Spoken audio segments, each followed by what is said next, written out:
Hello guys, நாங்கள் CS போய்ட்டுருக்கும்போது opposite team மொத்தமே grand master. நாங்கள் எப்படியாவது ரெஸ்ட் பண்ணலான்னு பார்த்தோம். அவனுங்க 3 மேட்ச் ஜெயிச்சிட்டானுங்க. கடைசி மேட்சாச்சும் விட்டுறக்கூடாது, கண்டிப்பாக சிஎஸ் குறைஞ்சிரும்னு சொல்லிட்டு நாங்கள் எப்படியாவது இந்த மேட்ச் ஜெயிக்கணும்னு சொல்லிட்டு நாங்கள் எனிமி சைடு வந்துட்டோம். நானும் என்னோடய டீம்மேட்ஸும். ஒருத்தர் மட்டும் அந்தான சைடு மாற்றிக்கினாரு. இங்கே ஒருத்தர் இருந்திருப்பான். நான் உள்ளே போய் எப்படியாவது அடிச்சு இவனை சரி கில் பண்ணிடலான்னு சொல்லிட்டு கில் பண்ணிட்டுருப்பேன். கில் பண்ணிட்டுருக்கும் போது என்னோடய டீம்மேட்ஸுக்கு பேக்கப் கொடுக்கலான்னு சொல்லிட்டு என்னோடய டீம்மேட் அனுப்போனால் ஜோன் வந்துடுச்சு. சரி ஜோன் வந்துடுச்சு, உள்ளே போகலான்னு சொல்லிட்டு உள்ள சைடு வந்தால் நம்மளோட டீம்மேட் நாக் ஆகிருப்பார். சரி க்ளோவல் போட்டு நம்ம ரிவ்யூ பண்ணலாம்னு சொல்லிட்டு க்ளோவல் போட்டால் எனிமி செமையாக டேமேஜ் பண்ணிகிட்ருப்பான்.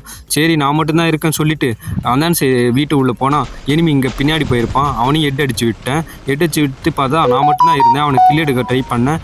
இங்கே எனிமி ரிவ்யூ பண்ணியிருந்தான். ரிவ்யூ பண்ணிட்டு தானாக அவனே வெளியே வருவான்னு சொல்லிட்டு வெயிட் பண்ணியிருந்தேன். அதேமாரி வெளியே வந்தான். அவனையும் ஒரு ஹெட் அடித்து விட்டேன். அவனுக்கு லைஃபாக கம்மியாக இருக்குன்னு சொல்லிட்டு அவனே அடித்து விட்டேன். பயங்கரமான ஒரு ஏசுங்க. இந்த வீடியோ உங்களுக்கு